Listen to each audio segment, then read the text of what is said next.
Hello friends, तुमचं सर्वांचं दीपाली शिंदे व्लॉगमध्ये मनपूर्वक स्वागत आहे. आज आपण बघणार आहोत एकदम स्वीट डिश, जी तुम्हाला नक्की आवडेल आणि खूप सुंदरही आहे.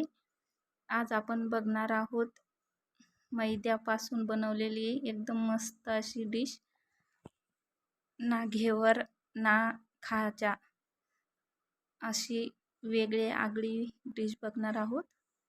चला तर मग ट्राय करूया आणि रेसिपीला स्टार्ट करूया. इथे आपण एक बाउल घेतलेला आहे. तेथे आपण घेणार आहोत 1 वाटी मैदा. त्यामध्ये आपण घालणार आहोत मीठ चवीनुसार आणि सोडा, अगदी चिमूटभरच सोडा घालायचा आहे. आणि मोहनासाठी तेल, तिथे तुम्ही तूपही वापरू शकता. मी रूम टेम्परेचरवरचं तेल घेतलेलं आहे. आता मस्त याला असं मिसळून घ्यायचं आहे आणि जास्त तेल त्याला सर्व बाजूनी मिक्स करून घेऊन चोळून घ्यायचं आहे, जेणेकरून तेल सर्व बाजूनी त्याला लागलं जाईल. अशा प्रकारे सर्व व्यवस्थित तेल चोळून घेतलेलं आहे. आता त्यामध्ये आपण पाणी घालून घट्ट असा गोळा त्याचा बनवून घेणार आहोत. पातळ नाही बनवायचा, घट्ट बनवायचा आहे. मस्त असा मऊ गोळा बनवून घेतलेला आहे आपण बघा. मस्त मऊ झालेला आहे. आता तो आपण थोड्या वेळ रेस्टसाठी ठेवणार आहोत. तोपर्यंत आता आपण येथे बनवून घेणार आहोत पाक. 1 वाटी साखर घेतलेली आहे. त्याचमध्ये आपण 1 वाटी पाणी घालणार आहोत. 1 वाटी साखर आणि 1 वाटी पाणी.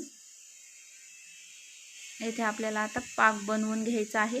खूप जास्त पाक होऊ नाही द्यायचा, फक्त थोडासा चिकटपणा येईल इतपत पाक आपल्याला बनवायचा आहे. ते आता मी घातलेले आहे ते म्हणजे विलायची पूड. बघा मस्त अशी उकळ आलेली आहे पाकाला.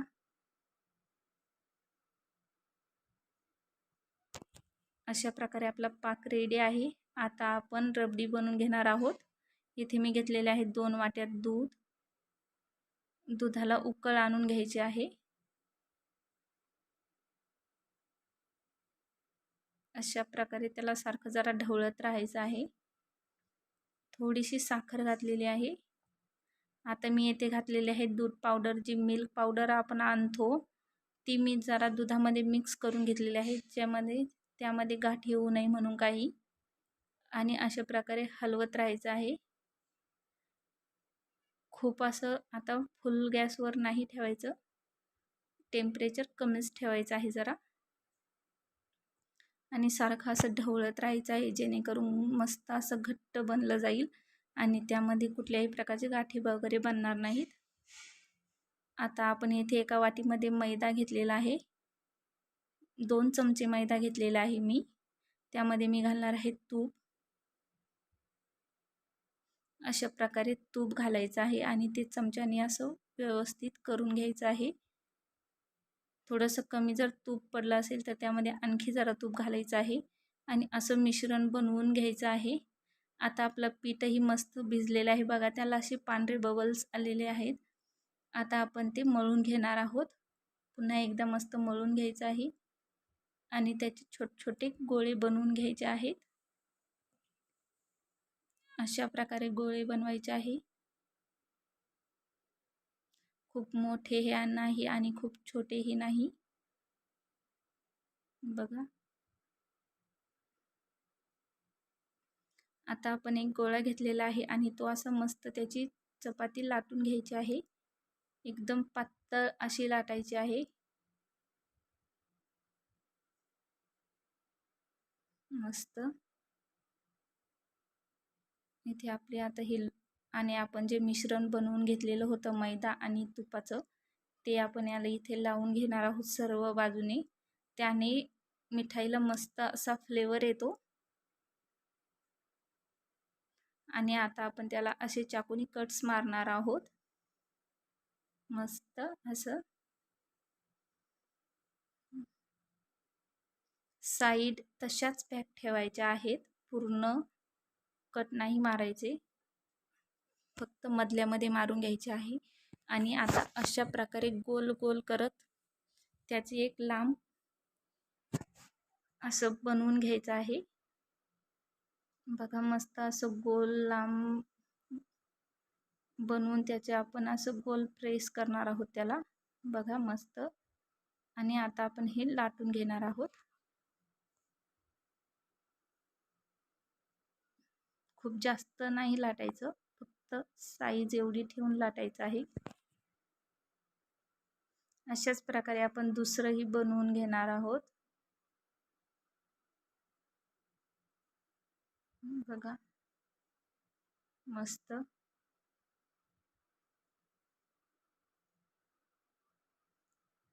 अशा प्रकारे आपण ते पुन्हा एकदा गुंडाळी करून त्याची पुन्हा लाटून घेणार आहोत.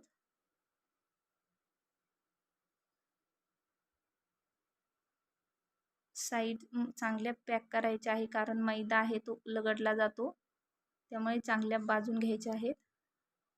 बघा अशा प्रकारे आपण मिठाई लाटून घेतलेली आहे. आता आपण घालणार आहोत एका कढईमध्ये तेल, आणि तेल मी कडकडीत तापून घेतलेलं आहे. आता जे आपण लाटून घेतलेली मिठाई होती ती आपण यामध्ये तळण्यासाठी घालणार आहोत. मस्त असा ब्राऊन कलर होईपर्यंत आपण हे तळून घेणार आहोत. थोडंसं काही लो फ्लेमवर तळायचं आहे, जेणेकरून मध्येपर्यंत तळलं जाईल. बघा अशा प्रकारे आपण सर्व मिठाई तळून घेतलेली आहे. आणि छान बघा असे त्याला कवरही आलेले आहेत. आपण हे अशा प्रकारे ही चहाबरोबर वगैरे खाऊ शकतो. बघा खूप असं खुसखुशीत बनलेलं आहे ते. आता आपण जो पाक बनवून घेतलेला होता त्यामध्ये आपल्याला हे सोडायचं आहे. बघा अशा प्रकारे आपण पाकामध्ये सोडून घेणार आहोत.